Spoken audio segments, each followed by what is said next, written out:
Hey, everybody. Wait, Jason's really tiny. No, Hold on you're just fine. a second. You're like this big. No, you're fine. So, he just messaged our guest. Yesterday we had talked to him, and I think he might have gotten confused with the time zones. We're going to wait and hear back from him because I did talk to him earlier today at about 2 something, and he was like, "Yay, sounds good. Awesome. I'll be there." Mhm. So, did you message him? Yeah, just we don't need to reply. Okay.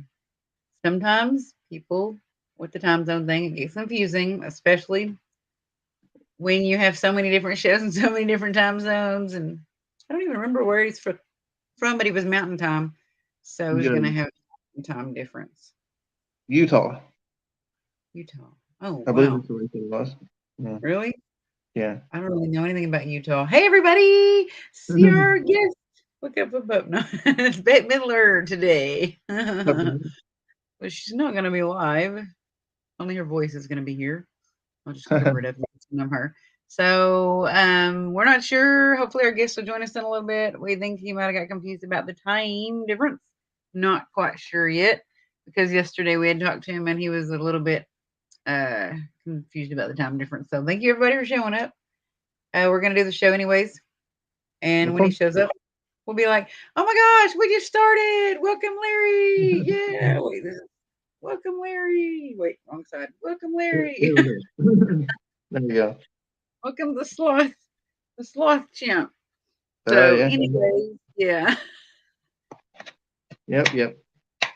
So if anyone wants to share, that'd be awesome because I didn't share yet because I was anxious and nervous and yeah, and signatures. So we're going to That's talk good. about pick a subject. What are we going to talk about? Horror movies, scary movies? What do you want to talk Yeah, about? Music? sure. We'll talk about horror stuff if you want to. What's your Mm. favorite horror movie, Jason? Um, that's a tough question. Um, it goes back from all the iconic horror movies through Nightmare on Elm Street to you know Signs. Signs is probably one of the scariest movies I've ever seen. That's probably one of my favorites, actually. Yeah, because it's like, oh, that wasn't a scary movie. It's like, but it was if you really look at it. Yeah, it is. It's Yeah, scary. yeah. Scary to me, anyways. It was, Um, 13 Ghosts. That yeah, 13 Ghosts is probably one of the scariest movies I've ever seen. yeah, I really like that movie. I like Yeah. Matthew Lillard. He's It's the Jackal. That's why I was scared. But then the Juggernaut's scary too. The Hammer, he's scary. The yeah. Twisted Princess or whatever. All of those things were all of those people were scary. I thought I think really the scary. characters were definitely there, but I don't know. It's about it being a scary movie for me. Yeah, whatever. It was scary. If that jackal came after you and clawed your face up, your ass would be scared. Yeah, yeah. Don't sit and act like you wouldn't. No, Huh? that'd be pretty scary. Yeah. Yeah. And it was a real person. It was like that in real life. And then turned into a spirit that was the same way afterlife. So Hmm. that's even scarier to think about those spirits when they were alive, that they were like that. Right. That was them. They were just dead and they were ghosts. But they were just the same as who they were already. You know what I'm saying? Yeah. That's what That. makes it scary. Yeah, I can see that. Like look at the torso. I don't really Right. know how that works. Hey Vicky, that's a new person. I haven't seen you before. How are you doing? And Facebook user. I don't know for sure who they are yet because it depends on what page they're watching from. But hello, everybody. Thank you for joining. 13 people that are here. We're talking What's about up? 13 gifts. That's my favorite number. That's a Favorite day of little. the year. That's pretty cool. Yeah.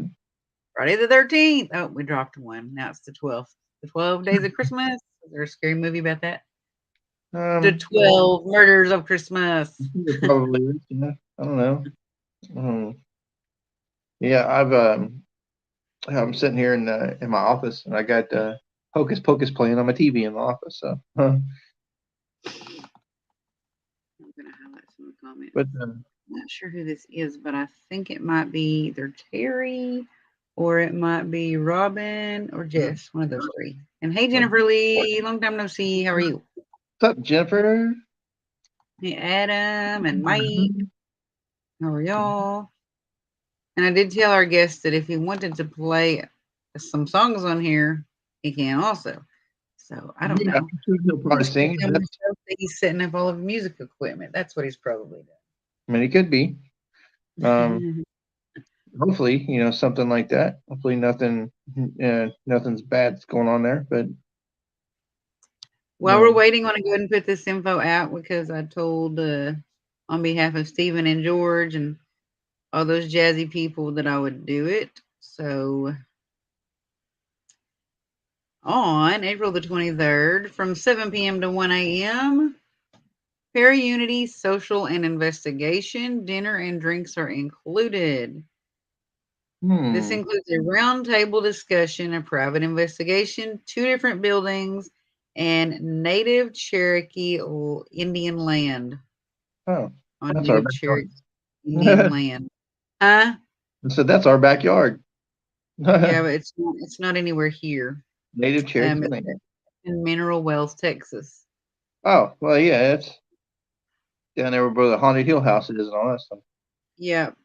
And Yeah. the Basin, was it the Basin Motel? Yeah, I think so. Wasn't it the Basin? The motel, Basin, the Yeah, Basin I Motel. think it was. Yeah, right next to it. So roundtable discussion, April 23rd, 7 p.m. to 1 a.m. Be there or be square, and no one will talk to you ever again if you're not there. Sell Right. this thing out. Roundtable discussion, private investigation of 2 buildings in Native Cherokee Indian land. Purchase tickets online at texasscaregrounds.com. That's all one word, no spaces. texasscaregrounds.com. $50 online, $60 per person at the door. So get them now, and they're $10 less per person.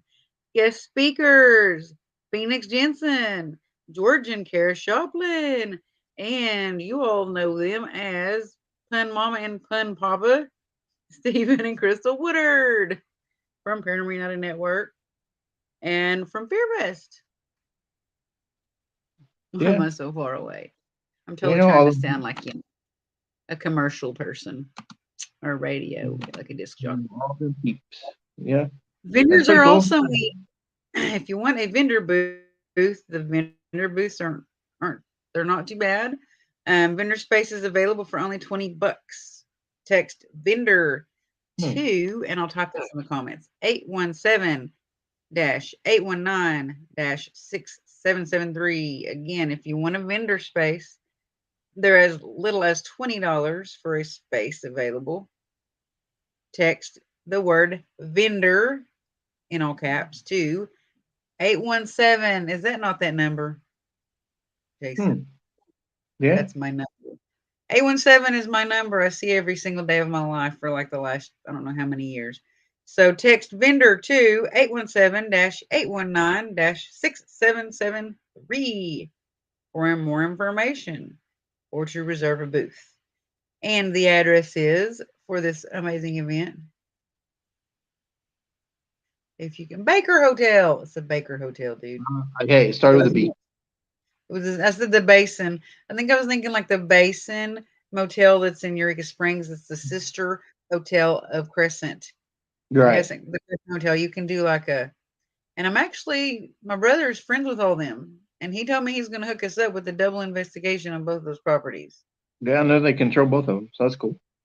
But the weather was kind of nasty there for a while when I Yeah. talked to him last. So he lives there. He lives right up the street. He's friends with all them people. And I told him that we wanted to do an investigation of both of them and he could go with us. Yeah. So if he hooks us up with double investigation, he gets to go with us for free.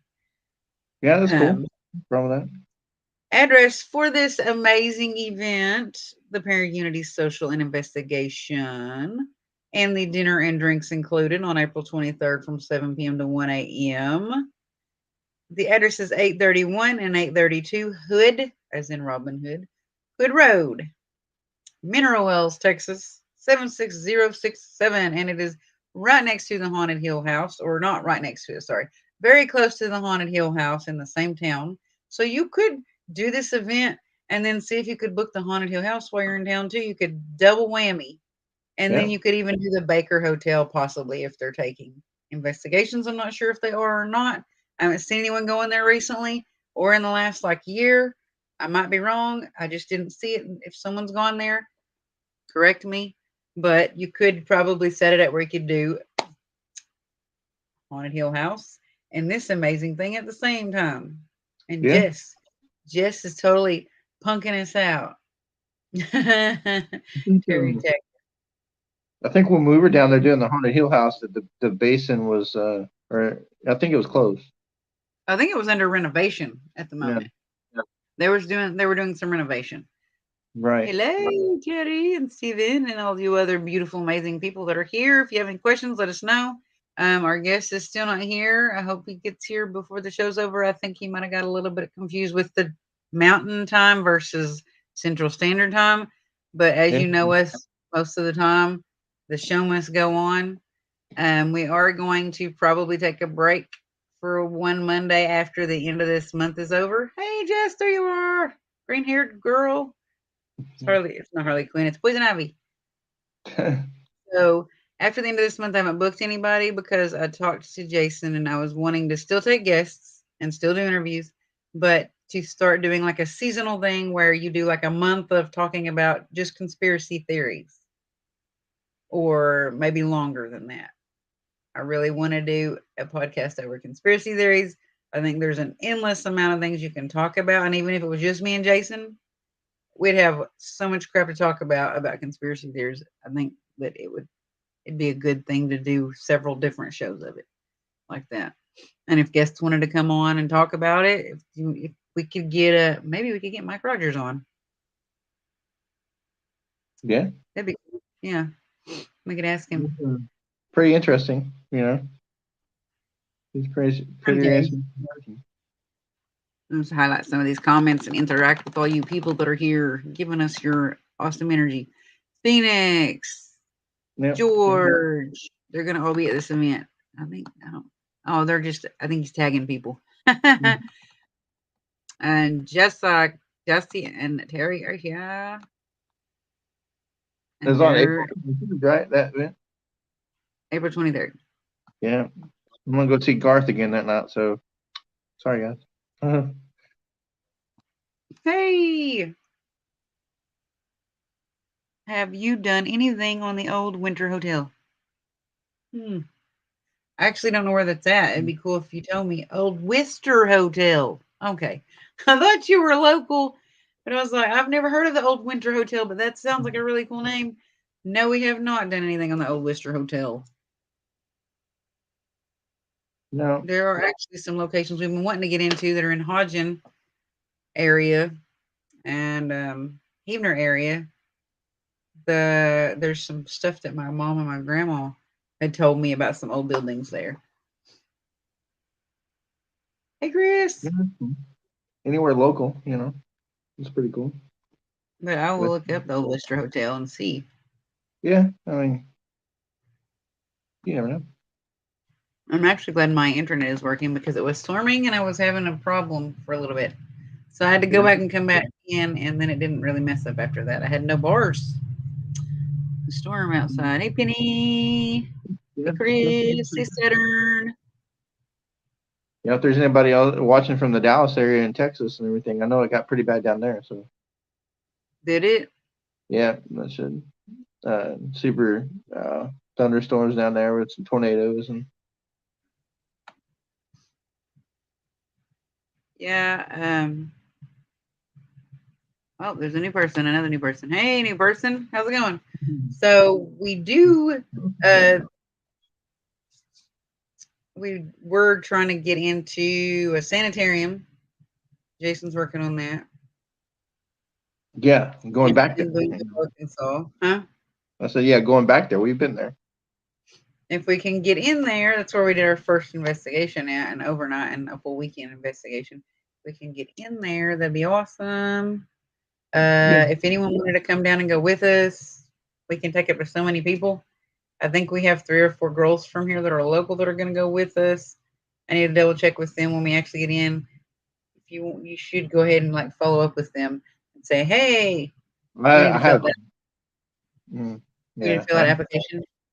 Yeah, I've already done all that. So You didn't? Okay. Yeah, we need to get in there because that is like a very awesome place to go. Just the experience and the personal experience, the personal, um, just the experience, I guess, that a person has or that I had when I was there is probably my favorite of all, even more than Haunted Hill House and more than Waverly. Waverly was pretty close, but Boonville, I just liked it better, I guess because it's local and it was a sanitarium. And one of our team members ran screaming like a girl out of the room, which was pretty exciting. That's pretty funny. Mm. Yes, it is. Yeah, it's that place is it is active and it's a pretty cool location. Yeah, Boonville is, yeah. But also there's another place I need to try to get a hold of. But there were three people that had wanted us to do residentials, and then we tried to book and set up a date and time, and Right. still Mm. haven't Mm. gotten to do those yet. So, Mm. and I'm not sure if Right. they're actually even going to all agree to want to be uh, It's publicized. well, it's odd that way because every one of them has reached out to us, and then they Yeah. just, it's kind of weird how it's working out right now. So. Yeah, he said what happened when they ran out screaming. You want to tell the story? Because I wasn't there that night. I had to go to drills. So Jason was there and he was firsthand on the scene. Yeah, that's pretty cool. I believe we actually have footage of it somewhere. If you want to look up our videos, it's somewhere on there. Um, We do. Oh, but on the Night Terror Collection page. yeah, it might be on our. I don't know if it's on. It might be on a group page. I don't. It should It, be. it, it's on there. Yeah. But anyways, what happened? We were in this sanitarium. We're in the basement part of it, and we're looking around. We have the SLS camera. Just see if we can spot anything. And we got something in the corner of a room, and we're kind of focused on it, trying to communicate. And it would disappear rather quickly when we got close to it. Obviously they like to do that. They want to hang around when we're around, but there was an instance where we were able to um, get close to what we were filming on the SLS, and it was in this chair, and one of our team members went up there and got closer and closer, and finally got close enough to where they could touch if he reached out his hand, and they did, and he reached out his hand, and instead of grabbing his hand, it grabbed his pants leg and grabbed his leg and was like clawing into it, trying to pull itself up, and he felt that and just jetted and like he ran out of the room all the way down the hallway, all the way back up, Like that. screaming, Like a girl. screw this kind of deal, and then. We're sitting there still continue on with our investigation, and we're just next thing we know, we're asking where he went. Where's our guy? And then, yeah, he was nowhere to be found. He was up in our base camp area. So he's like, "Yep, no, enough of that." But it was really funny at the time, and just to see it and hear, and also get the documentation of what we were interacting with and what we were doing. So, but yeah, it was really funny actually. So, and you can't see it on the on the camera. You can't see it where it grabs his leg and stuff. You can, and then he just I'm gone. Getting the bag of tricks here. Um, and then Saturn said, "Is it on the page?" It is on the page. You have to scroll back quite a bit. Do you remember what month that was? It I honestly don't. was It's been. around Halloween or fall. I don't remember when it was. Was it like October or November or September 2020? Yeah, around there. So it would have been around that time. It was probably fall ish 2020. So if you scroll, it'll probably have some kind of a. And she said, "Hey, Valerie. Mm. We have a team member that took off like that. It's always a little hilarious. It is hilarious, especially when you get it on camera because that doesn't happen often enough. It just seems like everything cool and funny, and then bloopers, but they don't Yeah. have it on camera. I don't Yeah. know. I know that I hear like, well, I mean, they probably have editing and stuff. But remember when Brian and Rochelle, several times we've talked to them and I've seen them do interviews, they have talked multiple times about Brian falling all the time. He does, so yeah.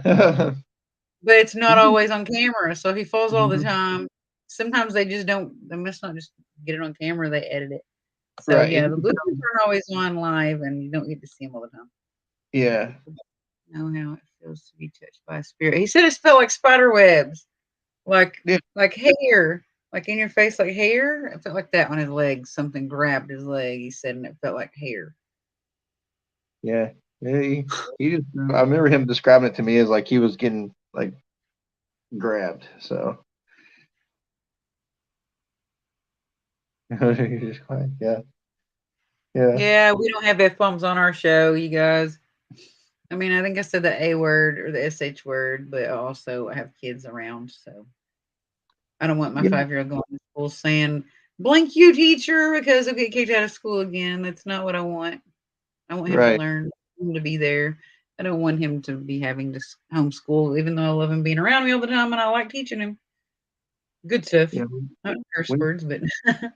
yeah, no, we try to keep that to a minimum. It does slip out every once in a while when we're on here, or it definitely slips out sometimes when we're on investigations. But you know, just try to keep it kid friendly too.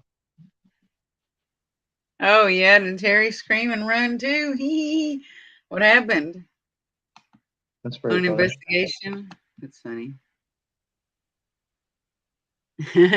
I'm good on other folks' show. Thank you.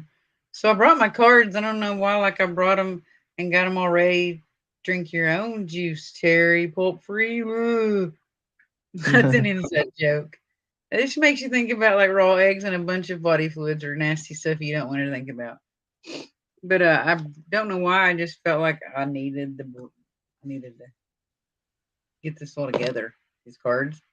Maybe Spirit was telling me our guest was going to be taking a nap right now on accident instead. Alabama No, no, Graceland got me, huh? I don't know. I don't know.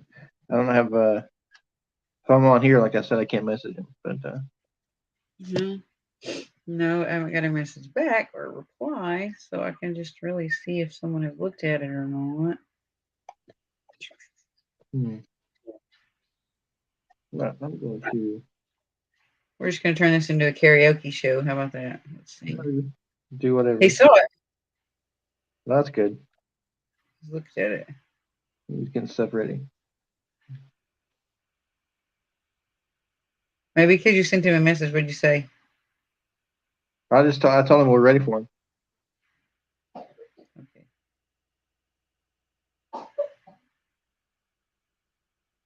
If he sends you a message, won't it pop up on your screen? It should. Okay, I thought so. So I'm hoping that means he'll pop on here in a little. We still got an hour left. So that being said, we're talking about bloopers and weird things that have happened when we were investigating. We've also, what about Broken Bow? You want to talk about Broken Bow when you got stuff thrown at you? Oh yeah, we were at the Broken Bow Asylum. That's in Broken Bow, Oklahoma, and we were just there after doing. They were doing some renovations and everything, right? So um, we were going through there, and we get to this one part of the building where this male spirit is always at, and apparently doesn't like other in the area. His Uh, name Andy? I feel like his name was Andy or something like that. I wish I could remember. I don't remember what the name was, but we were in there, and we decided to go in the room where he was supposedly. So um, we're in there just asking questions, and we're talking amongst ourselves, and um, next thing you know, something flies through the air and hits me in the shoulder, hits me in the left shoulder, and this came from like a far back corner, and it had some, it had some strength behind it, and it just fell down. I'm like, what the hell is that? So uh, as soon as I bent down to pick it up, it's this really big piece of glass. It was a it was a really good sized chunk of glass, and it just hit me. I'm glad it didn't hit me in the face, but hit me in the shoulder, and then of course, that's doing what we do. And we've been doing it long enough. We don't just run out of there. We're just kind of wanting that kind of thing to happen again, but it it didn't. But it was really exciting and it was cool, and um, We tried to get it to do it again, but it didn't. But because I guess it used enough energy that it had to throw that at me. But those kind of things happen, where I get tugged on or whatever, wherever we're at, something. But usually more physical things. And that was pretty interesting. So I mean, it was cool, like knowing that place has got some legitimate activity going on. And it, it happened when we were talking amongst ourselves. So which is crazy because a lot of activity that you do pick up on is like that. Like when you're not really paying attention, yeah. But yeah, Does anybody want a card pool? Anybody want a card? I haven't done this in a while. They're just flying everywhere. They're just like, woo, jumping out at me. Somebody's here message. Spirits of light and positivity, goodness, archangels. Do you have any messages for anybody? Terry wants a message. So does Amelia. All right, Amelia, this is for you. First, we got Amelia, then Terry, and then Chris. I'm going to start writing their names down. Okay, Amelia. A balance. Take everyone's input into consideration. Merge viewpoints to create a better solution. Take your time. Don't get in a rush to make a decision on something. Don't get anxious and make a decision while you're anxious. Sure, why not? Stephen wants one too. There's some energy needing to be released. I feel like it's probably wanting to control some kind of situation or anxiety about something and wanting to like this. Does this make sense to you? Like you want to control something, but you don't want to make the move. You don't want to take the step. You don't want to make the decision because then it's out of your control once you do, and you don't control what happens once you do that. Does that make sense, Amelia? And then strength is upside down. It's in reverse. So that means that once you actually release this need to like hoard this decision and just cattle it, you will have some strength coming in and you can call on some spirit guides, the power of kindness and forgiveness. Time to embrace how wonderful you are. So remember how wonderful you are and have confidence in yourself when you're making this decision and go ahead and make the decision based on what you think your higher good. Oh, wow. See, I said anxiety. You're tapering off a medication for anxiety. It's saying that you'll be stronger after you do this, after you release this. So release could mean detox. And then you'll be stronger after that because it's holding you back and keeping you stuck from your own inner strength. All right. Chris was next, I think. Or was it Terry? Let me go look. Terry and then Chris. And then Stephen. All right. I got 5 decks of cards here and some Zoltar cards. From the little Zoltar machine that you got me. I'm not sure where it's at right now, though I had to hide it from Lincoln. Yeah, that's a pretty cool. That was a pretty cool little machine. Huh? So that was a pretty cool little machine. Yeah. Well, the cards don't go in it; they just come with it, so you could shuffle them and use them like tarot cards. Whoa! They're just flying out. I don't understand. This is jumping like jelly beans. For Terry, something is like somebody's like, "Woo, yeah, let's mess these cards up. They're backwards and they're all kinds of directions. Dang, what the heck?" That's actually never happened. Wow. Not unless my kid was playing with them. Woo! Do you have your little planchette handy anywhere? I do not. Nope. No. I'll show it next time. I'll show it next time.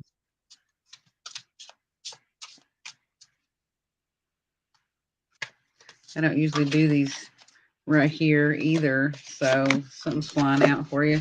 All right, Terry, what's going on? 7 of summer and the 10 of winter and the 4 of summer. So let's see. Don't procrastinate. Your power comes from making a decision. Confusion that arises from overanalyzing some options. So don't get stuck in your head about something. Don't overanalyze things. Don't overthink everything all the time. Don't get stuck, like focus too much on something or obsessing on something, and not take action on it. The resolution of difficulties, a weight's going to be lifted off your shoulders, the end of an addiction or codependency. So that can mean anything. It can mean a person, situation, a way of being, a pattern of behavior, breaking the codependency of some kind of relationship, being distracted and failing. There he is. To see magical opportunities, take someone or something for granted, disoriented with life. Is he We're good? going to Larry! What's up? I was doing some tarot card readings. Oh, nice. We Yeah, just I was killing like, time. here, I'm manifesting him. He's going to show up. I know he is. Of course. What are you doing? Hey, is this do I sound okay? I just have my headphones on my computer. Yes, you sound good. Okay. Great. You're good, and we're live right now. You're joining our show, so Yeah, everybody's excited. They've been waiting on you. There was like more viewers that I've seen on the number counter than I've seen ever, I think, on our show. Gosh. Well, hey, Like we're 23, breaking numbers over here, huh? Yeah, we usually have about 18, and it was like 24, 25, I think. So Hey, I was like, that's awesome. what? And if anyone has any questions, this is Larry. I put in the description all of his different things that he does, but do you want to tell a little bit about yourself, like some of the things you've done and some things you've starred in and what you've been doing lately? Yeah, sure. I guess some of the highlights have been obviously Hocus Pocus. Before that, I started acting when I was like 12 years old. So I had done a lot of TV commercials.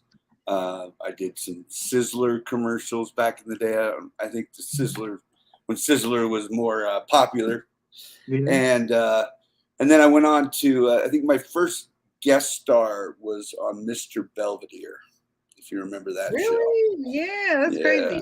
And I got to work for the first time with Seth Green.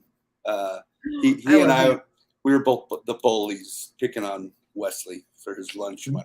So I guess I've always been a bully. Apparently, at least a lot of my roles over the years have been kind of bad guy roles or bullies. Maybe you made so good of a bully that they just wanted you to be a bully in every movie that needed one. Yeah, I think I just look like a jerk, you know. You know, I got a punch face, as my brother would call it. No. Anyway, but then eventually Hocus Pocus came around, and I was like 16 or 17 when I auditioned for that, and booked that role, and that kind of changed my career for the better. But then about a year after the movie came out, I left for a mission on my church with my church for 2 years. Yeah. And so I was in Argentina for a couple of years, which was an amazing experience, and I wouldn't change that for the world because I really grew up a lot. I got back in the industry, and then I think my next big role was Buffy the Vampire Slayer. My favorite show ever. Which was so much fun working on, and that was one of those another one of those sleepers at first. I think people that liked it, but it took a minute to catch on. And my character was in seasons 2 and 3, and I got to play like a gay football player. So I was still a jock, and I was still a jerk, but I just happened to be gay in this. And a football player this time, so you were multitasking while being a bully. Hey, one of the lines that in one of the scenes was, "I'm so gay, I got my grandma fixing me up with guys." Oh my gosh, how funny! That was wonderful, Joss Whedon, who's what a great writer. I think he's a genius. Yeah, he really is. Yeah, yeah, everything that I've seen that he's ever done. Anyways, I agree. So anyway, not to keep talking about myself, but it is about me. It is, yeah, it is. Everybody came here to listen. I did bring an additional 4 listeners today, so if you would allow me. Right. Yeah. So then after that, Walk the Line eventually came around. That was another big break in my career. But I've worked on all kinds of TV and film, and another cool film I got to do was called Saints and Soldiers, which was one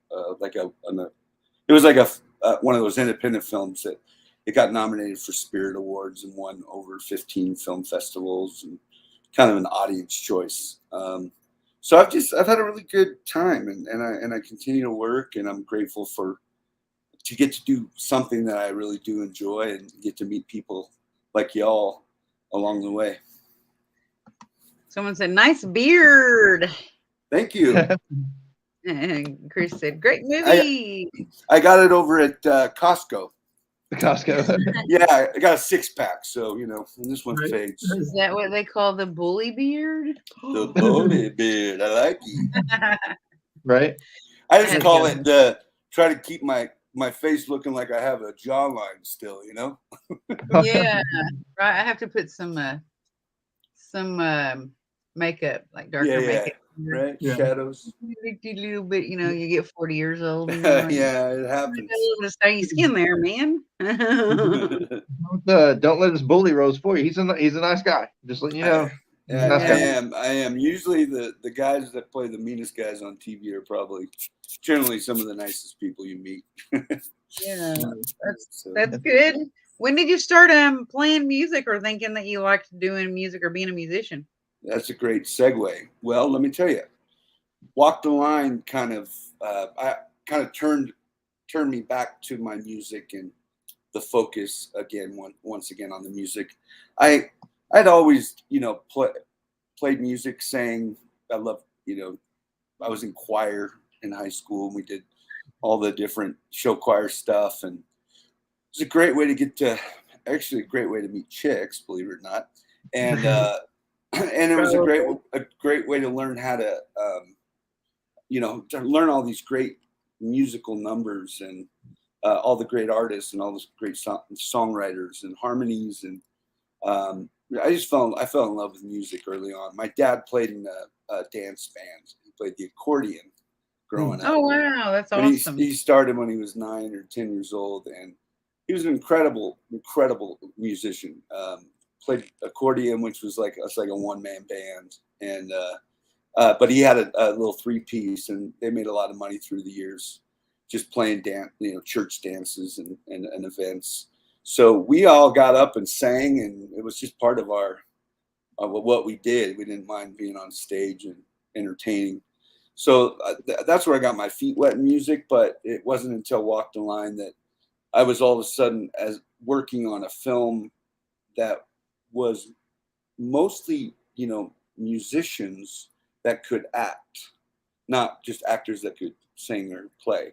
That was the first audition we went through. I had to pass a musical test. They just wanted to see that you could sing and play and get a vibe on the music. And then the second audition, the callback, then we did the reading, in which I auditioned for Marshall Grant, the bass player.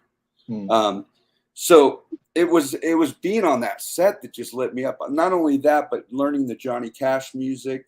I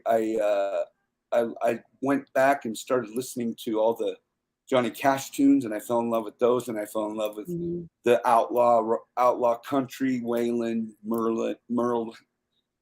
Merle Haggard, George Jones, Willie Nelson, like just all the outlaw country, and that kind of just a matter of fact. I kind of my voice sounds like I've been smoking and drinking my whole life.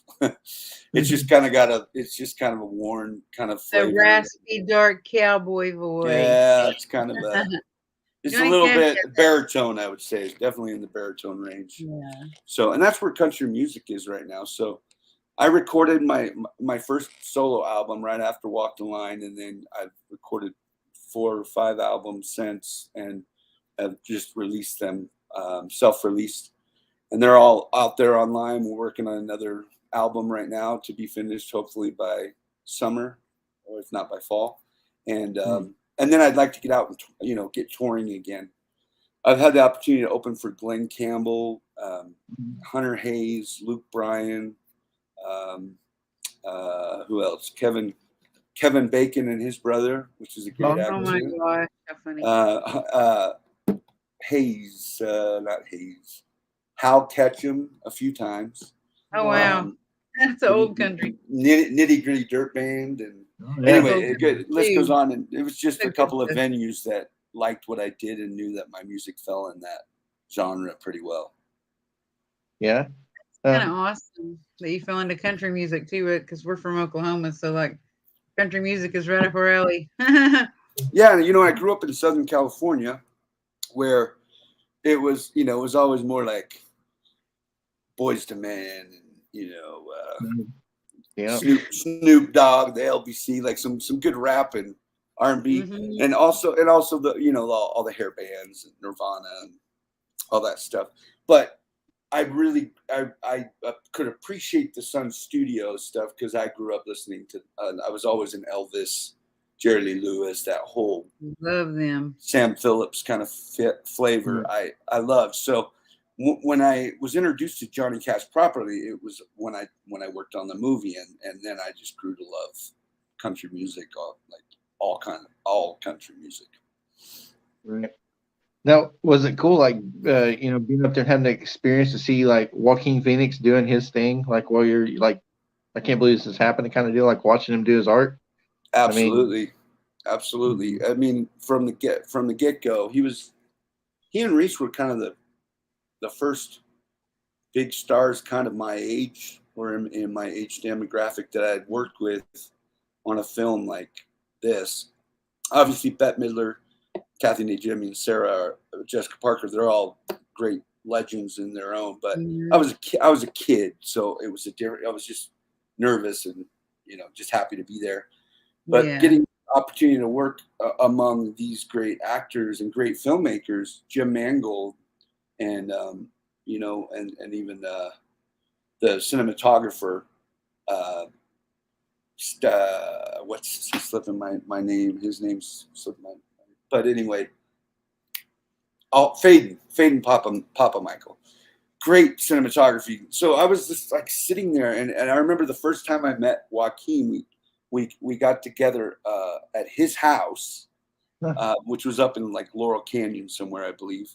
Mm-hmm. And it was me and Dan, the guy who was playing guitar, and I felt so stupid because I kind of just kept catching myself going, dude, that's Joaquin. Fanboy, like, were you fanboying it? Well, he's one of those actors that like everybody, you know, respects as far as his art and his commitment. Like I've never seen anybody like that can adapt to that is more chameleon, in my opinion, than Joaquin Phoenix. Like I remember even Gladiator, I'm like, he's such a different guy in real life than the Gladiator. That's the movie that pops in my mind, and Signs, everything. It's just like you're like his voice. It's like he envelops his characters. Yeah. So, and you know, a lot of these movies you see, he's got contact, but he's got these intense eyes, blue eyes, you know, and you're just like, and he's really cool, but he's very introvert. You know, he's got it to himself, and so it takes a minute to get to know him. But we all hit it off pretty well,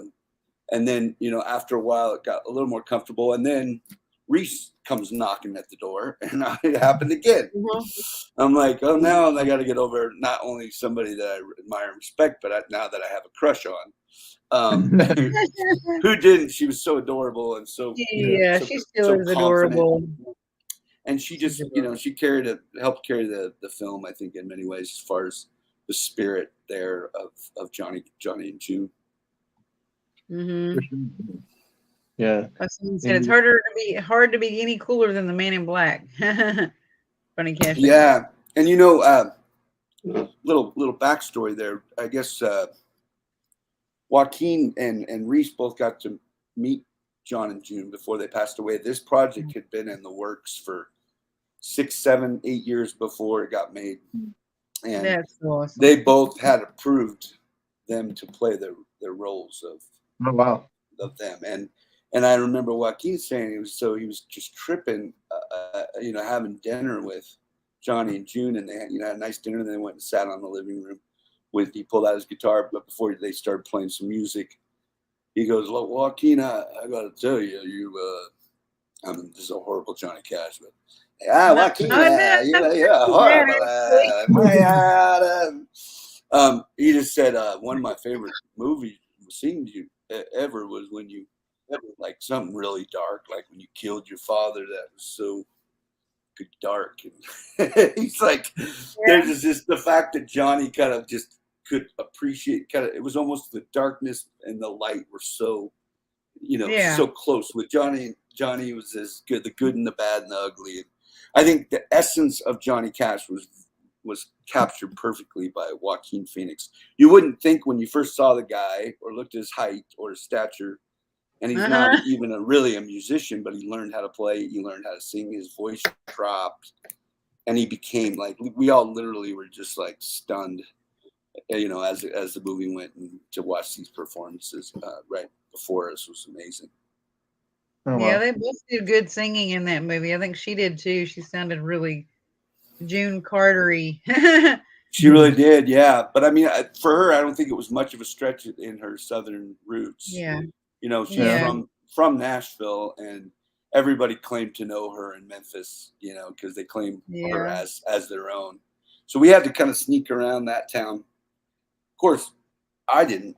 I was like, look who I'm with, But they don't know my name now. They were trying to keep a low profile, and I had no problems, meeting people. I think I'm a little bit probably more outgoing than most musicians or actors or comedians in person. I mean, there's a lot of personable people, but I've always just loved people. So just happened to fall into a craft that something I enjoy, and then I get to enjoy the, getting to know new people because of it, which is great. Traveling too is always good, like meeting different walks of life. Keeps life interesting for sure. Yeah. One of the people, Andrea Renee Smith, said, "Hey, I just visited you in Arkansas, Annie and Ema." Oh yeah, hi. How are you guys? I remember signing. I remember because when you write things, not just the faces, but then you remember the names, and I remember those spellings in particular. Yeah. How you guys doing? And I see she's right there, right? And yeah, Andrea Renee Smith. Awesome. Well, I'm glad to meet you guys too. Yeah, that's cool. You're from Oklahoma too, so. And yeah, follow our paranormal page, Not Terror Collective. It's in Oklahoma too. Yep. She follow that. If you ever need anything paranormally. So I had some. Oh, go ahead. I was just gonna say, you want to circle back around to Hocus Pocus for a bit. Let's talk about the the iconic scene where you're in the graveyard and everybody knows y'all. You're talking. Where you first get introduced as ice, and was that all written down, or was there any ad lib to that, or? Yeah, a little bit of both. Most of it was written. It was always written very cleverly, and the ice thing was always there. Us popping up behind the grave from the graves was there. So the scene was set for sure. If anything, we just tweaked on a couple of things. One for me was that originally we were smoking in the graveyard before he comes. I don't think the line was, "You got any smokes?" But I personally wasn't comfortable at the time. I mean, I know now as playing a bad guy, and there's certain things you have to do. I don't really kill people, but I've killed people in shows and things like that. I didn't feel comfortable as a kid, even smoking or fake smoking, just because of my religious beliefs, and I just wasn't comfortable at the time. So I just asked Kenny, the director, if there's any way we could change that to like us maybe asking for smokes instead of smoking. And he was cool with that. And I think that actually also helped in the end, kind of like Doug was talking about with when they open his mouth, he says, not witch, but witch. Those things, those little tiny things could have changed that Disney logo to Touchstone, or it might not have released the same way. It might not have been more as kid friendly. So some of those changes happened. We also worked on as we got going, especially that first graveyard scene. Tobias and I had kind of worked for a little while before, because we came from LA. We had some time before we left on the plane and traveled before we shot the next day in Boston. So we had worked out a couple things like the chest bump and, some of the, some of the fun stuff that we do. That's like, or like Right. when he starts laughing at me, I don't think that was in the script. When he's like, you learn to breathe through your nose. He just thinks that's funny too. And I look at him and he's like, So some of that playful stuff kind of happened, but Kenny was really the mastermind, and he allowed us to be creative, but he also brought things out of us, and he adjusted if something was too big. That first day, I think I was kind of real excited, but I come off of I kind of based this character on Grease. I played Sonny in the musical Grease, and I was kind of a same kind of guy, like a rouster. And, hey, I'm gonna put him in a body bag with that kind of like, did you get any friends? Did you got any friends? Did you get down in the sand, Travolta? So like I had that laugh and that bully kind of developed in this musical Grease. So when I got to do the film, he just pulled me aside after we'd done our first take, and he just said, Larry, so wonderful. You're so brilliant. You're awesome. Just bring it down a little bit. Remember, this is, it's not like stage, because he came from stage and choreography and everything's bigger, right? But he's like, your camera's right there, and they catch everything.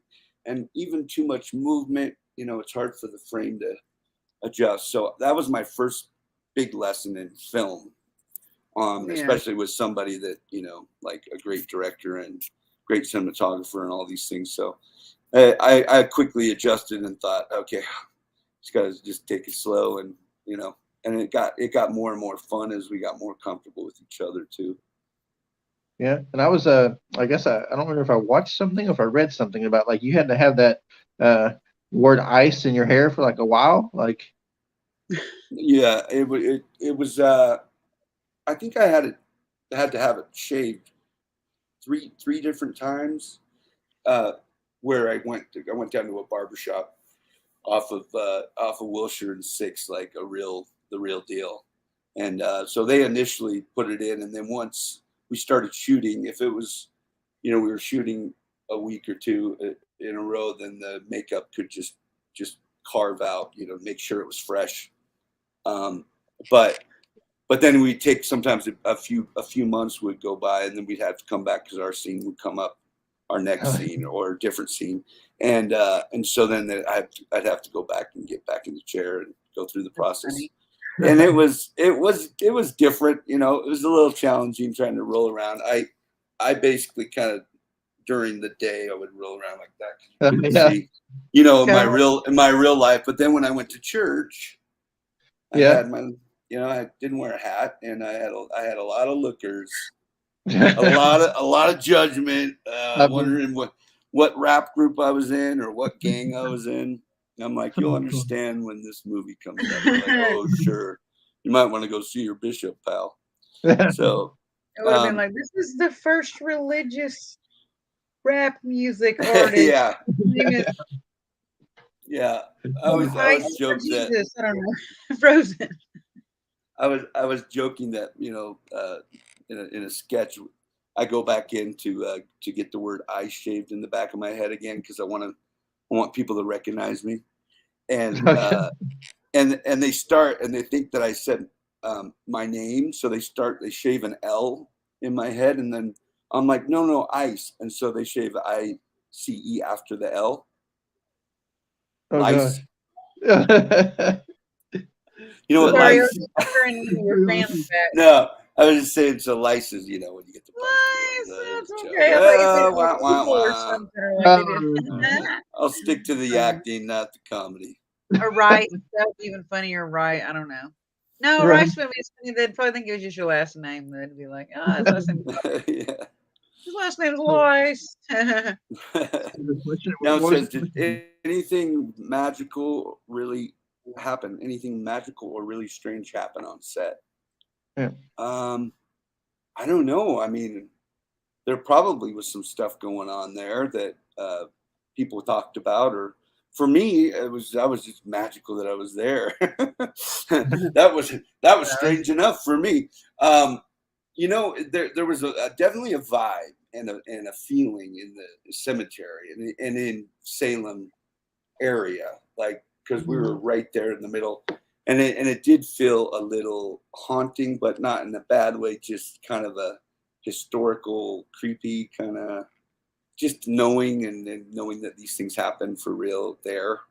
Yeah. And that they had a museum there and stuff, which we didn't get a chance to go through, but we'd like to go back. I think we'll be close enough this year at one of the cons in maybe New Hampshire that we might be able to go and take a tour of these places that we filmed, or some of the iconic spots there. I know there's, I heard that Sarah Jessica Parker found out later after she filmed the movie that she has ancestors that were witches. Really? I can see that. She has a And witchy look. yeah, there could have been, They all really played really somebody good in witches. her. Yeah, they Yeah. really did. So there was some connection there, and yeah, and I believe me, I very much do believe in the paranormal activity. I've had some interesting things along the way that just impressions, good and bad and scary, and so that does exist, just as we exist, and as good people exist, like we were talking about the other night. Bad people, just like there's jerks on earth, there could be jerks in the spirit world, and I think it's still a constant battle of good and evil here on this. Yeah. Yeah, exactly. Yeah. It was just like you were talking about, like we were talking about the other night when we were, it's the same thing, like what you just said. It's just, it is that way. You're a jerk. No reason to think you're not going to be a jerk in death. You're the same. Yeah. Or maybe you hear about these stories, and there's a lot of consistency in these books and stories of when people either go to the other side and come back, or see them die, and they're in the hospital room, and they see like doctors and nurses, but then they see other family members and other people kind of passing through, helping, and some people hurting other people there. I think when they talk about you go back to certain places, there's a feeling or something happened bad there. Maybe that person wasn't allowed to move on until they clear the air with whatever. And so there's maybe some kind of punishment, or just something that has to happen before they're able to move on to a better life. Yeah, and you guys use a real cemetery too, right? You hung out in real cemeteries. Yeah, they added, the tombstones we were jumping on, so that's maybe why we didn't have any curses on us at this point. But yeah. I see this question down there about people do. I've heard of that too, like that people are never the same after they do a horror movie. I know there was some stuff with Poltergeist, some freaky things that happened to those kids, and even Dark Knight. The Dark Knight. Oh, is that right? Heath Ledger. Oh, was that? Yeah, of course that happened. Yeah, but I mean, yeah, it's. I think there's definitely.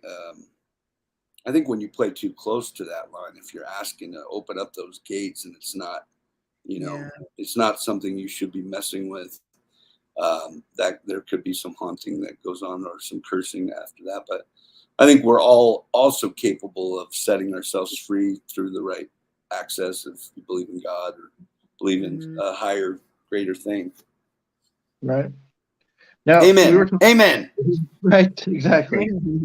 We were talking about watching videos about that today. Yeah. We were talking about the time differences the other day. Now, where are you at exactly right now? I'm in Orem, Utah, which is near Brigham Young University. Is here in Provo, BYU. Where Steve Young went to school. And McMahon was also a quarterback. Jim McMahon from the Chicago Bears was quarterback here. Great football team, great passing team, in particular. Great quarterbacks have come from here. But also the Mormon Church. It was established. Brigham Young was the second prophet of the Church of Jesus Christ of Latter-day Saints after Joseph Smith, and established, settled here from Missouri. I didn't really actually know that. Yeah. I like to And study religion history and like church histories and just go to our old churches yeah, in different places. I just like to stand in them and take photos of them and just like feel it, like just kind yeah, of like I get that feeling of whatever that church is. I'm Episcopalian, but I like a lot of different churches and a lot of different church bodies or whatever. yeah, absolutely. I think it's all meaningful, and it's all directs us to the same place, hopefully. Right. Terry said you need to come on their show because you were in Hocus Pocus and they do a witch show. And she said the witches would love it. Oh yeah, for sure. Let me know. I love witches too, I guess, huh? at I married a least, few anyway, ex at witches. least he likes working with them and then maybe not working with them anymore. No. All the He So likes to wear spells they witch. cast. I know. What was that? I know Doug Jones told us the other day about it is confirmed that he's reprising his role as Billy in the second one. Yeah, And then I was just curious, I mean, are you really excited about seeing that and what they do with it? absolutely. Yeah, I'm glad it finally got made after all these years. I mean, a lot of Yeah. years, 20, they've been talking about it for real for the 25 last 15 years, I years, it think. seems like. But Yeah. Yeah. I know David Kirshner, who was behind the first. He's very passionate, and I think he put a good team together. I'm assuming maybe Mick Garrison's involved as well, and I'm not thrilled that they didn't bring Kenny back to do the second, because I think he really made the first the beautiful thing it is, the how it dances in it's like Yeah.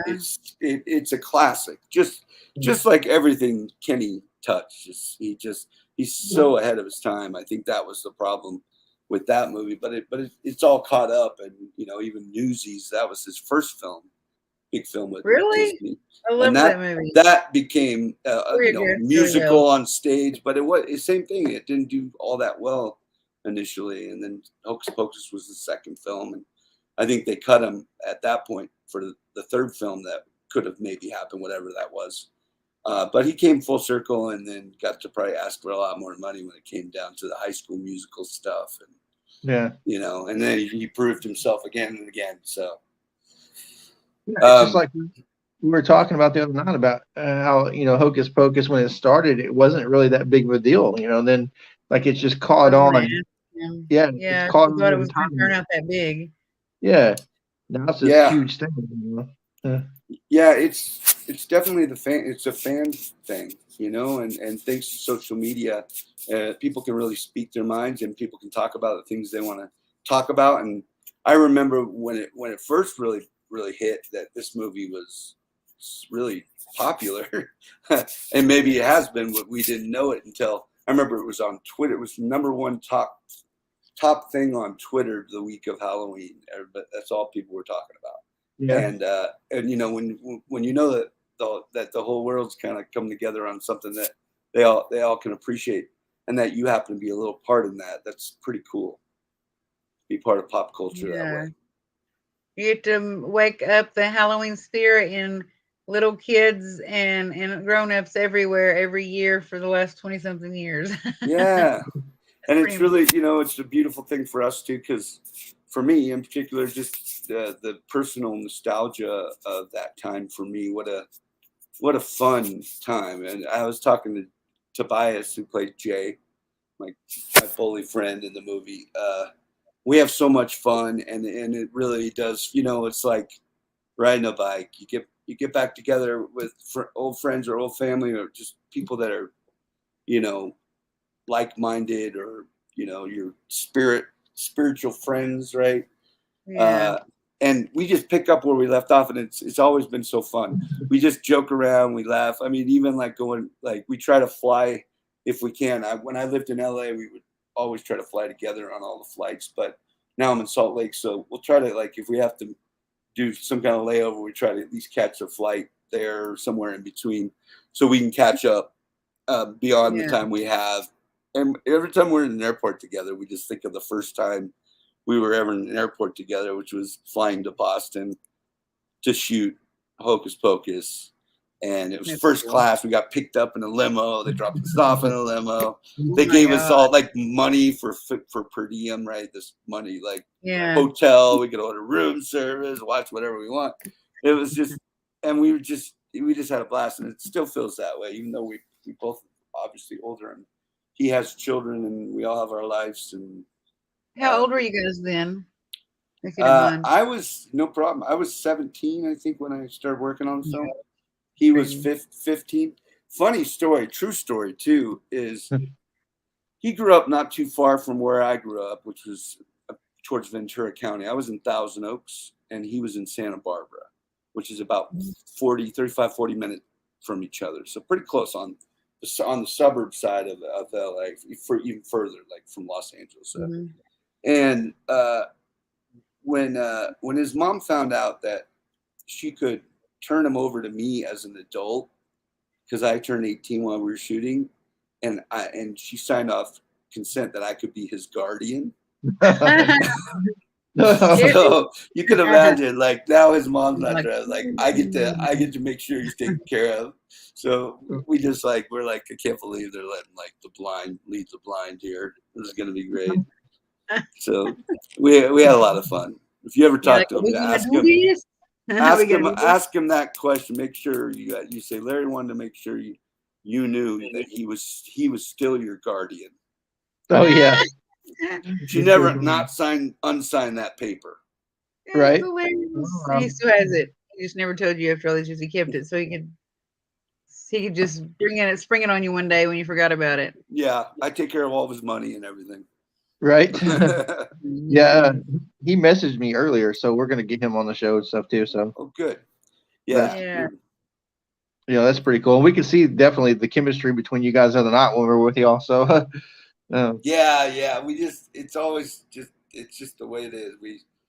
It kind of looks like in the movie too. You kind of were dressed still a little bit like in the movie too, sort of. Oh, who we were? You guys kind of had that same style from that or whatever. Like him, kind of like the tougher, like wearing the biker jacket. And I'm still wearing orange and color. I'm still more the rapper, and he's medallions and all kinds. It's funny how we get our style, and it's funny how people that even our costumes. I think it was up on MTV's like '90s greatest fashion, icons or something. That's funny. Like, well, the orange pants. Okay. Well, hey, those were totally big. Look at this. Check this out. As a matter of fact, hang on. Those are real big men. I found this hat. At I think it was Nordstrom Rack. Oh my goodness. Oh my goodness. For real. That was more or less what it was, right? Yeah. Here we go. How many times I gotta tell you, my name ain't Ernie no more. It's Ice. This is Ice. I'm so glad you did that. Let me have that hat. That's hilarious. That's perfect, man. That needs to go in the commercial for this one, huh? Yeah, that's good. That hat. She's like, yes, the girl that met y'all from Oklahoma. Yes. I got all kinds of hats. What do you want? You like that one? What do you got? I got this one. Are you a Dodgers fan or Padres? Well, I don't know. What do you think? Yeah, he's got Dodgers it. What do you think? Yeah. I have one of those hats. I mean, seriously, what do you think? That hat right there. I have. That one's got. I got it in San Diego at a ball game. My buddy Johnny got me that one, right? That's the world. Yeah.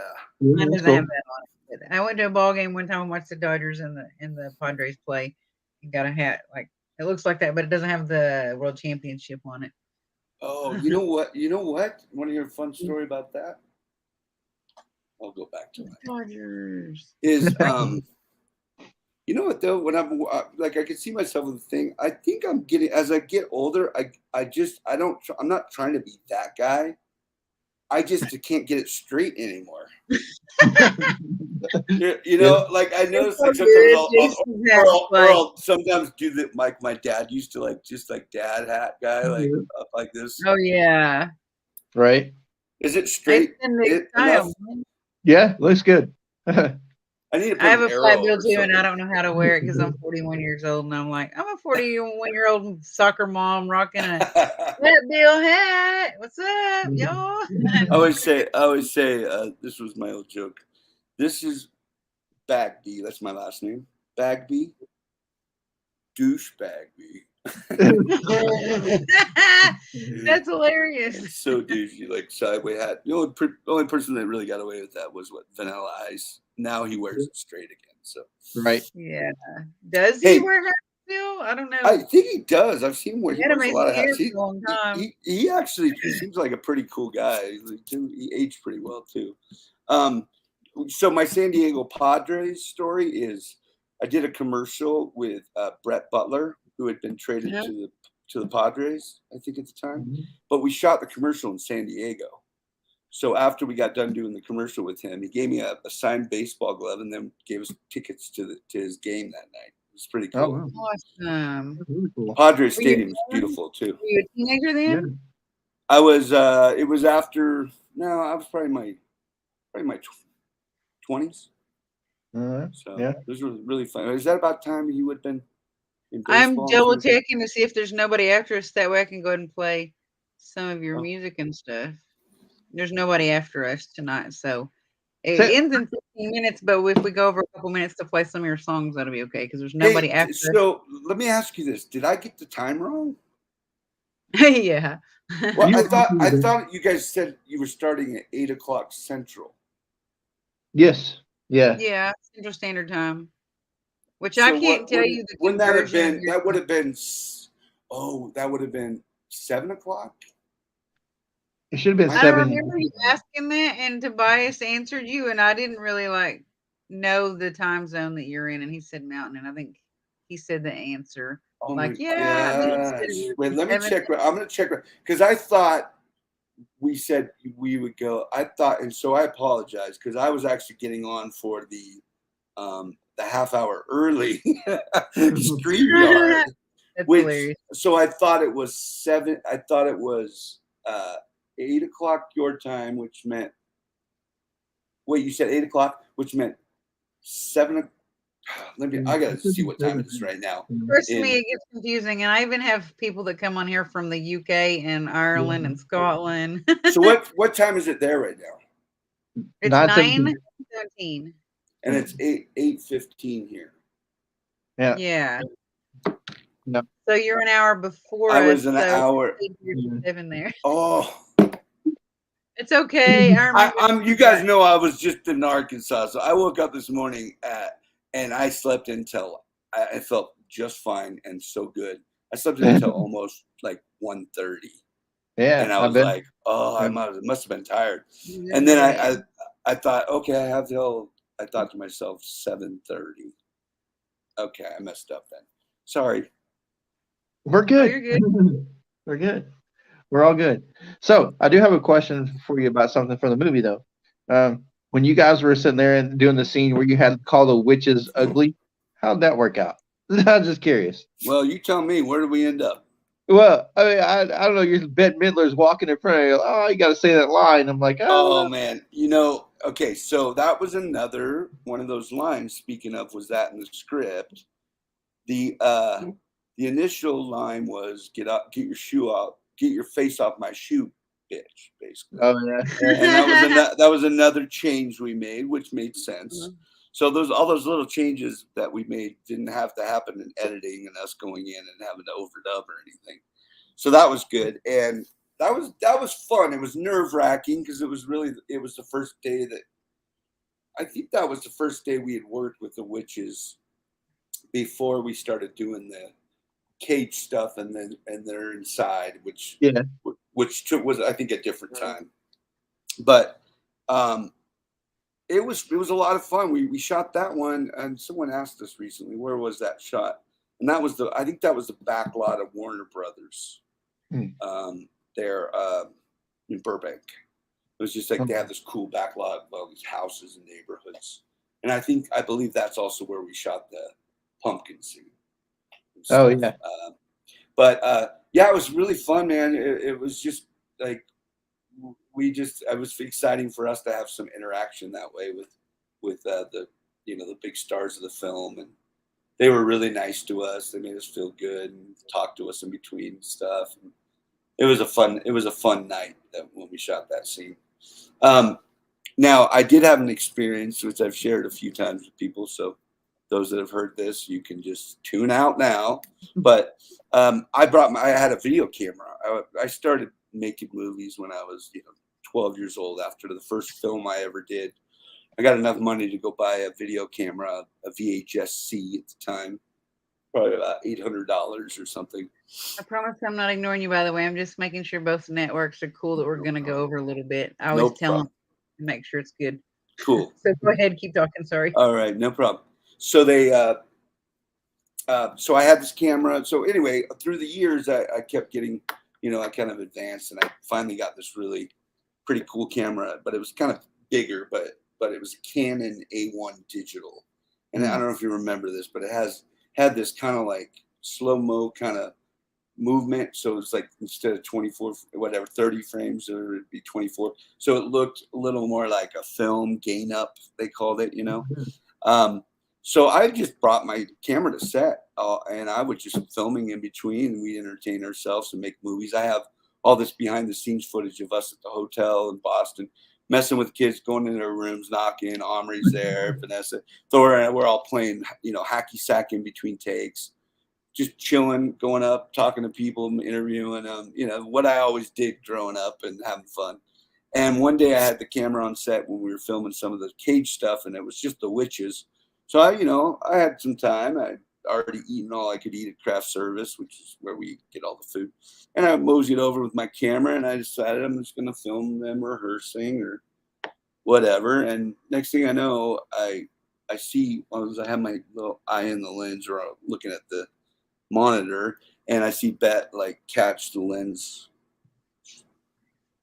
I'm like quickly, I'm like, oh gosh. And I hear Kenny, hey, what's going on over there?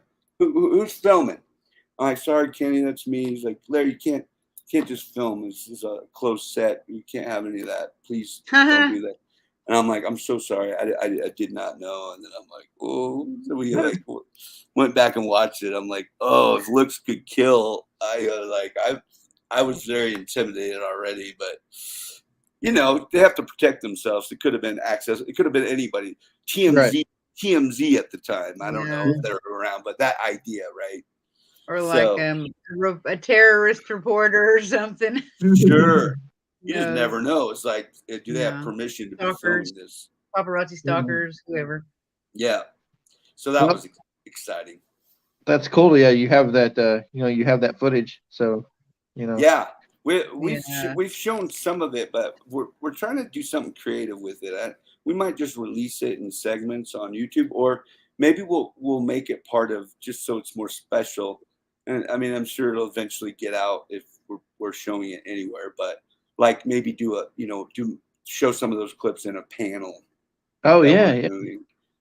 So it's more special for these people to come out and want to see us in person, because they're going to see some exclusive, unseen footage from behind the scenes on the movie.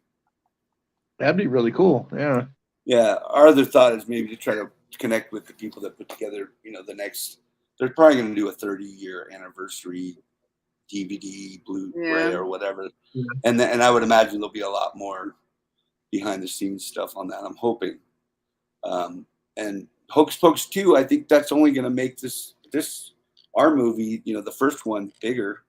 Yeah. And people are going to want to. It'll. I think it'll just create more excitement, and hopefully we'll continue to enjoy this journey. Hey, Courtney. I know everybody loves the movie. I love the movie. Rosie loves the movie. Everybody does. Yeah, we watch it year round. So does Terry. She said her grandkids do. I have a 5-year-old and a 17-year-old, and she got an autograph. She's watched it since she was little up until now still watches it. Right. Yeah, your kids are real sweet. What's your older daughter's name again? Piper. Piper, of course. I was trying to remember. Yeah. She came back for Tobias's autograph. That's awesome. Yeah. Like, oh, that's sweet. Anyway, you guys we appreciate you coming by and getting to know us better, because it definitely made me be late today. Okay. Hey, at least I'm here. Are we gonna play somebody's music? Yeah, someone had a question. I was going to ask it real quick and then do that. You may have just answered this, but if there were anything you can change about your career, what would it be? You have been in some amazing movies. From Chris. If I could change anything, I would have been here an hour ago. Good answer. Right. Hey, by the way, I got this yesterday at the. That was a cool booth. Did you see that booth? Yeah. That's Leatherworks and the necklaces. They had good work. I got this too. Look how beautiful that thing is. Oh wow. Yeah, that's cool. Yeah. Oh yeah, it's like a gear kind of. It's like Aztec, like a sun of the year or something. That's cool. Anyway, so if there's anything I could change in my career, I'm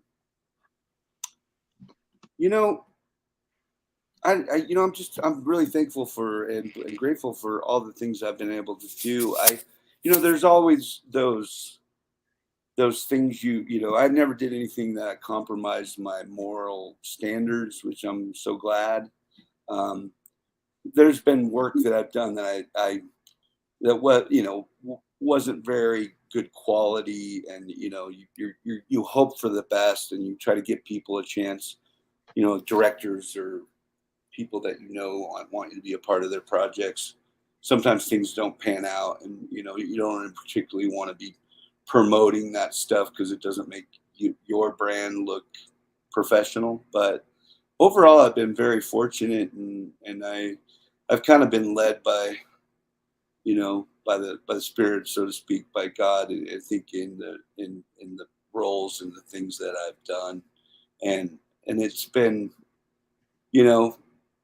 it's been a lot of fun and interesting, and it's allowed me to get to share my feelings with people about life and get to share my music, which is a big part of my life, and hopefully help them in that way too. Yeah, I mean, I think that's a pretty good answer to that question. I think, I think like she said, the person said that you've been in some great movies and you've done some pretty cool things in your music, and it's all good. I mean, I like it all. So, thank you. I did want to say. Oh, go ahead. I was just going to say, I don't know if she's going to play this or not, but I did run across your version of Silent Night. I really liked it. So that was pretty cool. Thank you so much. That was one of those songs. That's one of those songs that's real close to my heart. Like, I guess if I had to pick the one song that touches me most, it's that one in my life, and that actually kind of became a real thing, or something it really mattered for me when I was on my mission in Argentina, serving there. My first Christmas away from home, and I'm in this foreign land, trying to speak a foreign language with somebody, a companion. We always have a companion, somebody I don't really know that I didn't particularly like, because he wasn't a very warm person at the time, not just knowing that I was going through a lot, transitioning. And I was making at the time we didn't have phones or, FaceTime. It was a audio tape, recording an audio tape for my mom and dad and family. And I was just telling them how much I missed them and how hard it is, and I'm struggling. And then I said, but I'm gonna try to get through this. I'm gonna try to stick with it. It's supposed to be a 2-year mission, and I was about 2 months in, maybe actually more like 4 months in, I think, because I left in April. So I said, I'm gonna leave you with this hymn tonight. This is my favorite Christmas song, and I sang Silent Night, and I just got the warmest feeling that came over me, and felt God's presence, and I knew my purpose there was to let go of myself and try to serve others for a few years, and that helped me get through that Christmas and got me through the next few months, and then it's helped get me through my life. So I recorded that song, my own version of it, over 10 years ago, but I finally did a video for it just this last Christmas. And we just lost my dad in 2020 to COVID. And he was, I just lost my dad not long before that. yeah, hard. I'm sorry. Yeah. And he was my name, same name. He was Larry Bagby, Lawrence Bagby Jr. I'm Lawrence Bagby the third. My grandpa was the first. And now he's back with his parents and his sister. But, leaves us here on this other side. My mom and him were married over 50 years. And we have, I have a brother and two sisters, and he was our rock. So, but we feel him. And I knew that was something that my dad always loved, that he loved that silent night. And so I said, as a tribute to my dad, especially, I want to do this video. And, we felt his presence in a real way since he passed in many ways, and a lot of good impressions and a lot of blessings have come since he passed. So we know he's still there. It's just we miss hugging and talking and seeing him every day. Right. Yeah, I totally understand. Well, man, I think we're gonna play some of your music here. Yeah, cool. I'm gonna wipe my eyes too. When you said the dad word, I was like, oh. Yeah, I know. I'm so sorry. It's such a real, good, this actual thing. Last week has been a really hard week. Like I thought I smelled him and felt him standing behind me. It was weird. Yeah, I even at the convention there was a moment somebody was talking. And it might have even been you, Jason. And I had this impression. I'm here, So that's pretty amazing. Yeah, it's a powerful thing. And so talk about the paranormal. Like I said, there's good and bad. But if we keep on the sunny side, I think we have the power of our ancestors and relatives and all those great spirits that are connected to us, that have gone before us. They can help us. Right. Yeah. Yeah, totally agree. Yeah.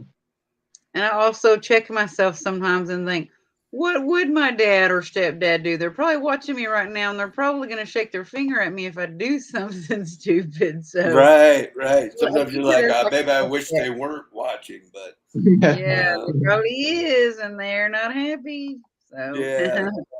But we always kind of know, right? And it's like when we start asking ourselves those questions, it's kind of like when I lost my dad, all of a sudden I realized it's like the relationship I have with my Father in heaven, with God. Now I have a father, an actual father that I knew on earth that's in heaven.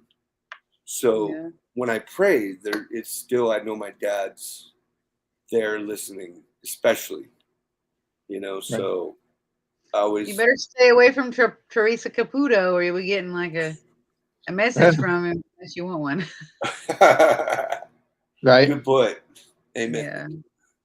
Yeah. I really like the Counting My Lucky Stars song. I've listened to several different ones, probably 5 or 6 different ones. But like I actually listened to that multiple times while doing laundry, and for some reason it was very relaxing. Oh, cool. I would love to claim that I wrote it, but I didn't, but I did sing it. I sang that one on the show, Cold Case, that had all of Tim McGraw's music.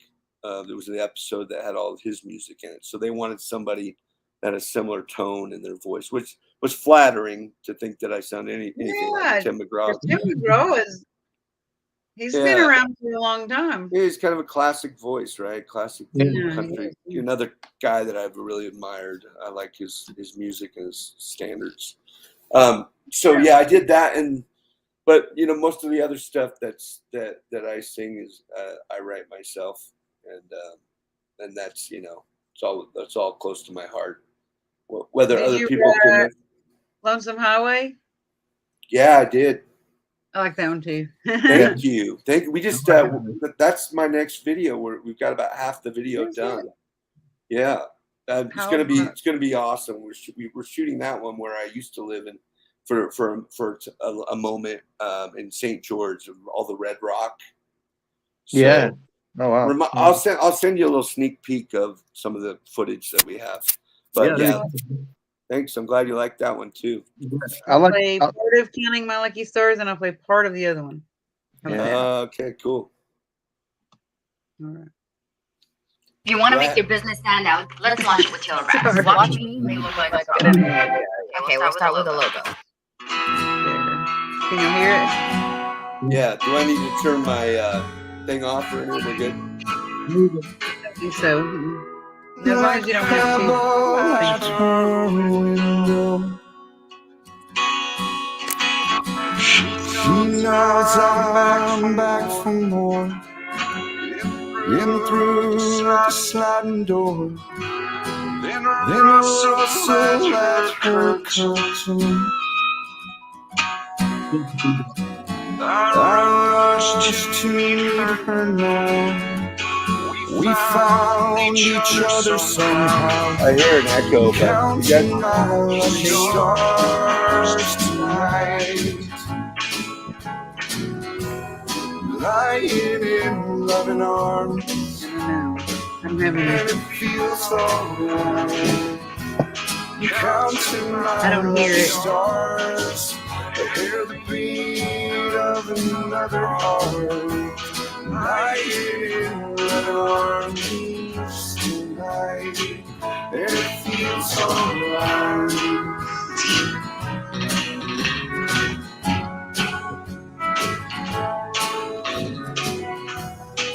Bedside candle softly burning. No place we gotta go. Red price on the stereo. I'm sharing loving words of kindness.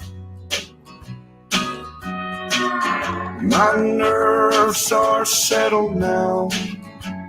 The fever's left my brow, and I'm counting my lucky stars tonight.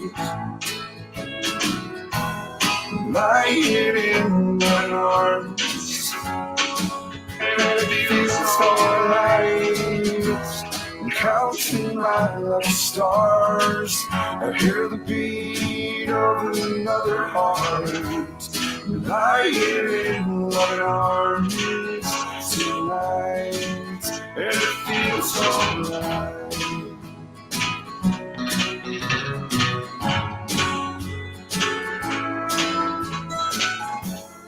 My nerves are settled now.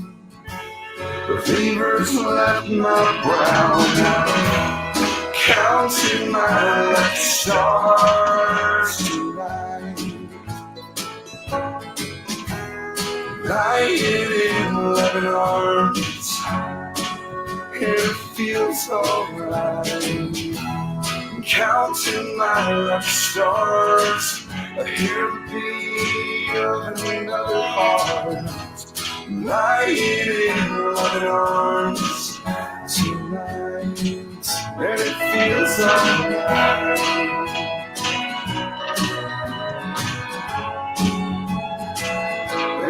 It's alright.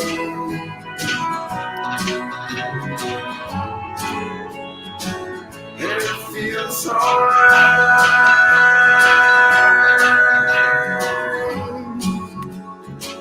It feels alright. Okay. Hey, so I gotta tell you, there's a echo on that pretty good. So I don't know how to change it because I don't hear an echo. no, I don't want to like put you on the spot, Larry, but do you want to sing something? I could. Yeah, I could sing a little something. You want me to do that? Yeah, that would be awesome Okay. if you want to. Let me just grab my guitar here. It will definitely get rid of an echo.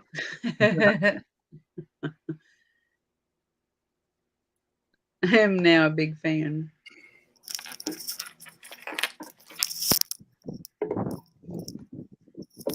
I'm not sure if it'll sound as good with this thing plugged in or not, but we could try. You guys tell me. Okay. You hear that okay? Yeah. Yes.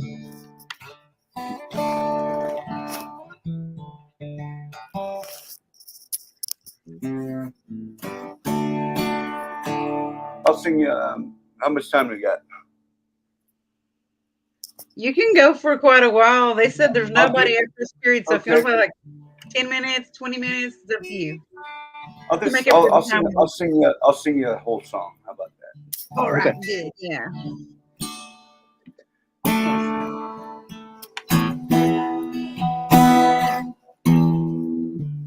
Just tune this up here.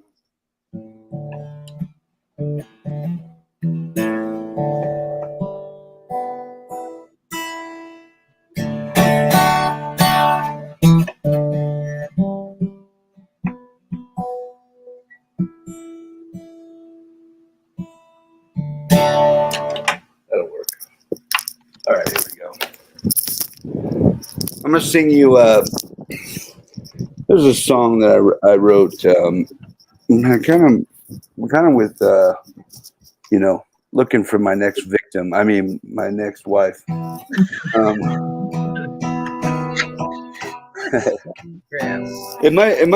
I better off? Because if I can unplug this, it'll be better for me in my ears. No, it doesn't sound bad. Yeah, is you're that good. all right? Yeah. Because otherwise, I can only hear myself in one ear. Because it's hard to hear. Yeah. This is a song I wrote called "Behind Every Good Man, There's a Better Woman." I think about my mom and dad with this one. With my dad's amazing. My mom, such a wonderful woman, supported him, supported all of us for so many years too.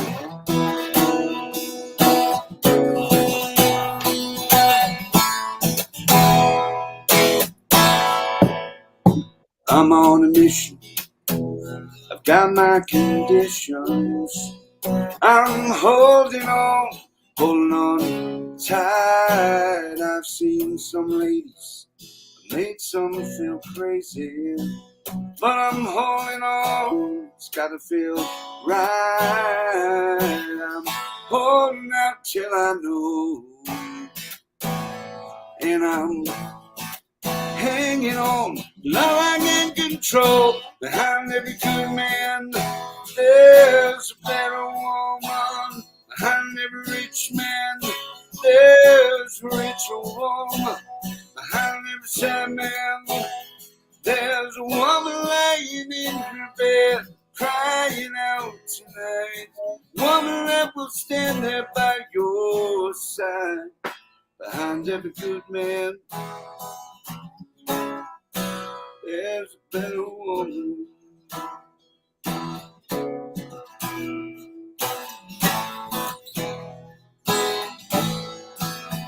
Well, love is the question, but love is the answer. Love won't take long if the love is right. I love you in good times. I love you in sorrow. I love you today more tomorrow. I'm holding out till I know, and I'm hanging on. Love I can control. Behind every good man, there's a better woman. Behind every rich man, there's a richer woman. Behind every sad man, there's a woman lying in her bed, crying out tonight. Woman that will love her man and stand up for his fight. Woman that will love him all his life. Behind every good man, there's a better woman. Woman, woman.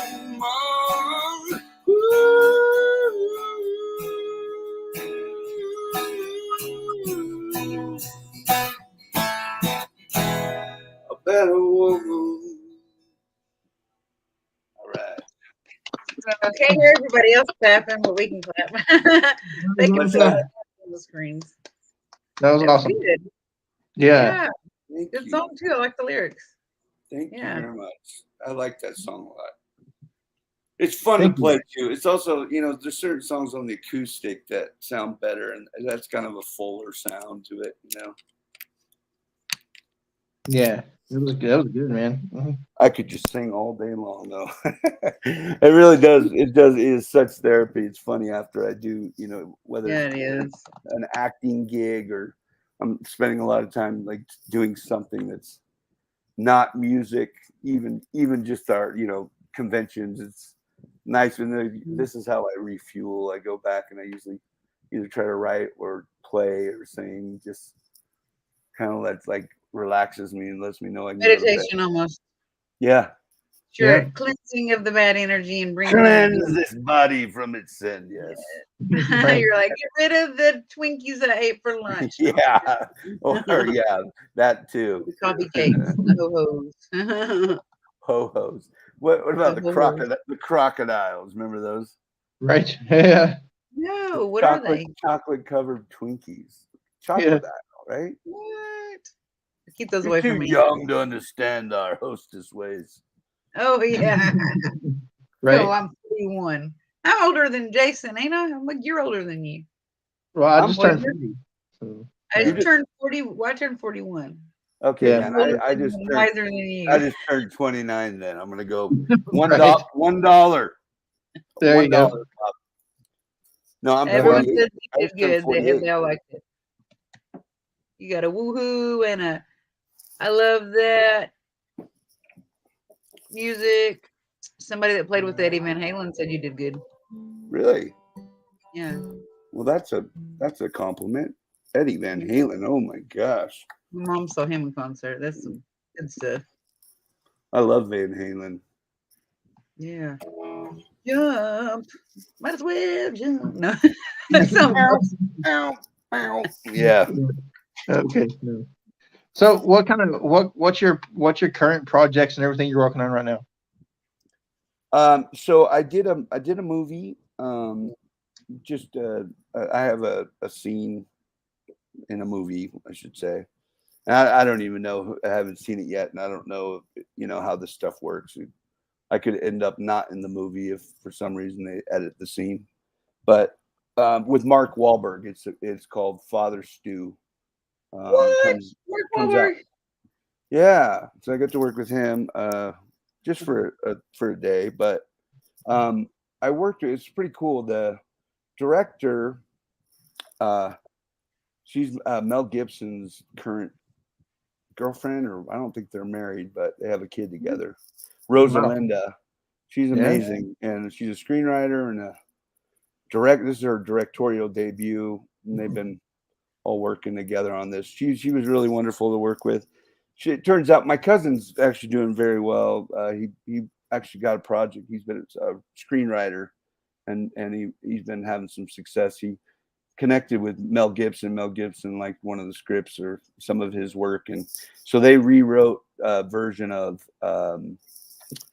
the West. What's it called? Wild West. What is it called? Wild Bunch. Remember that movie? Old. The Wild Bunch, but I don't know if it's going to get made because there was some change in the upper hands there at the studio, but anyway, I assumed maybe when I booked this little role that my cousin had something to do with it because they're all friends, and they didn't even know it was the day I was shooting. I called my cousin. He's like, "No, I'll let Mel know," and Mel texted her, and she came up to me. And she goes, "You're Brian Bagby's cousin, of course. How did I not know that?" So that was a nice way to go on the set, with somebody that knows you and trusts you. That's pretty cool. So I did that. I worked on a show called the last TV show thing I did was in Atlanta a while back on a show called Dwight in Shining Armor.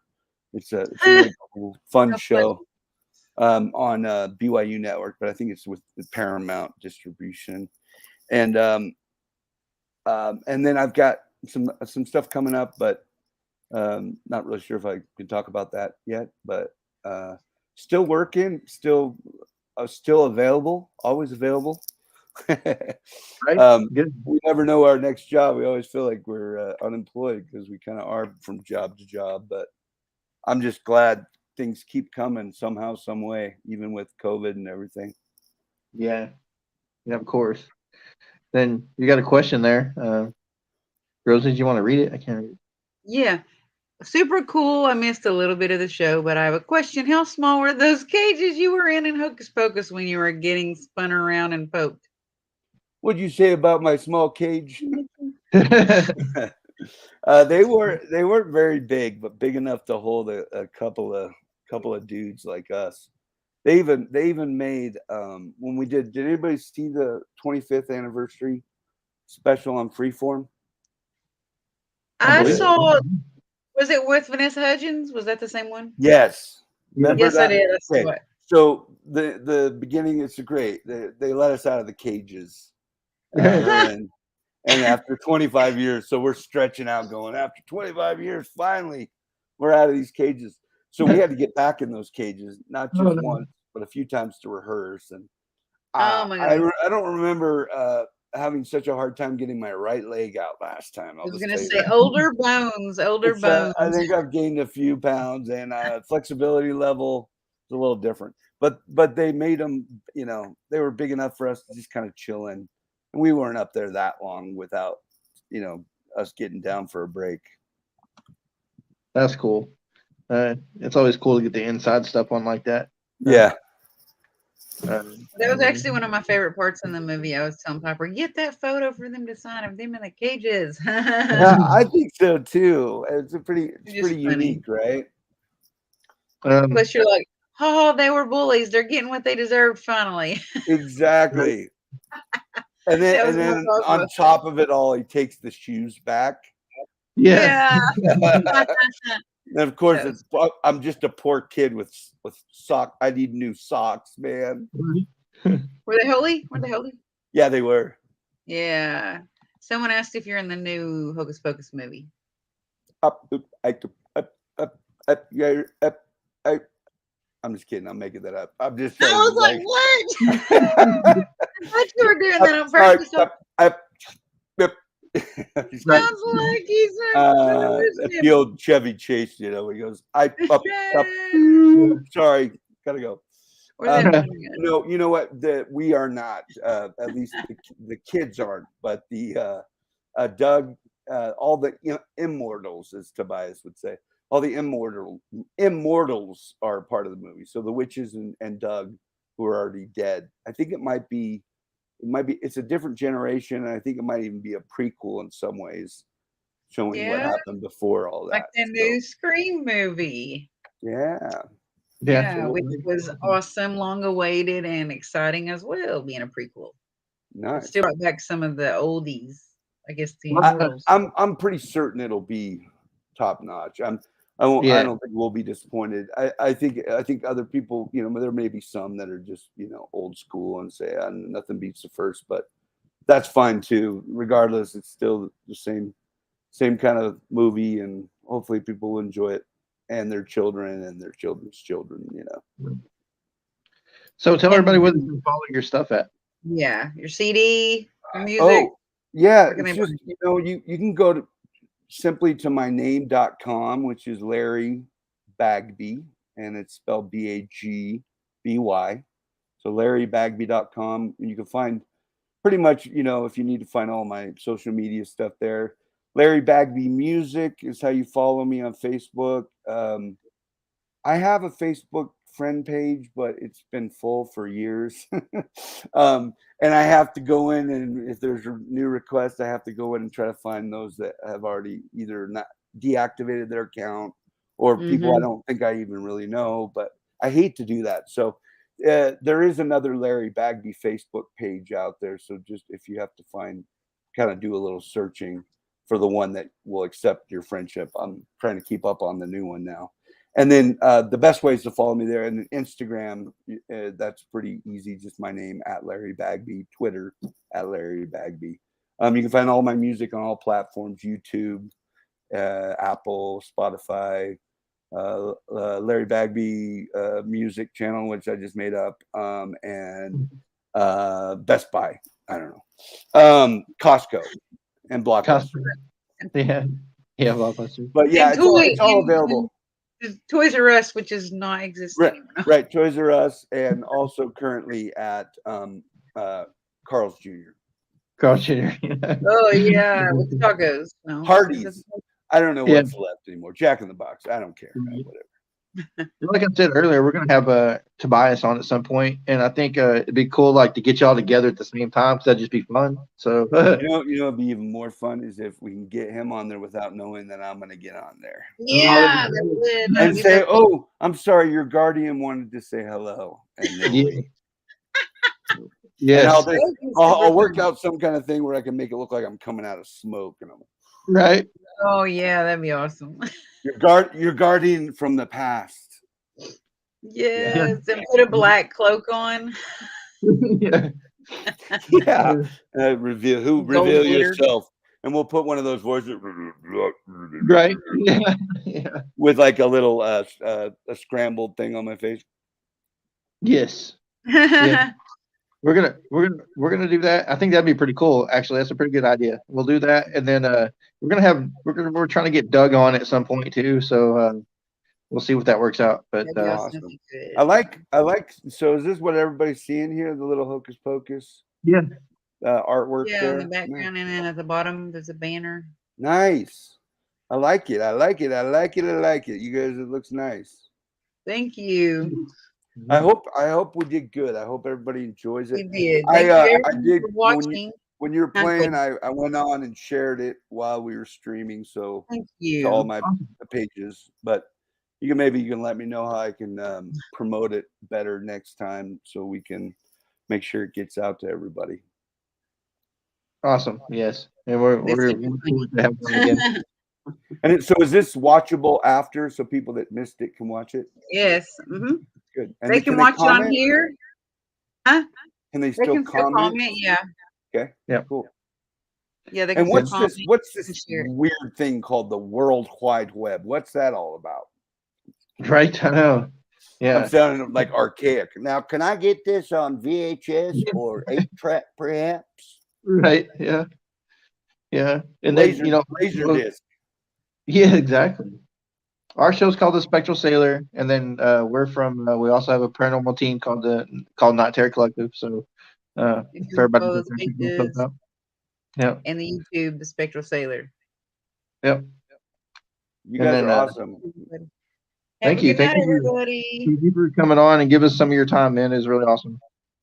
Thank you. I enjoyed it too. Thank you for your patience. Sorry I was late, but I think we made up for lost time, perhaps. Yes. Yeah. Thank you for playing the song. Yeah, of course.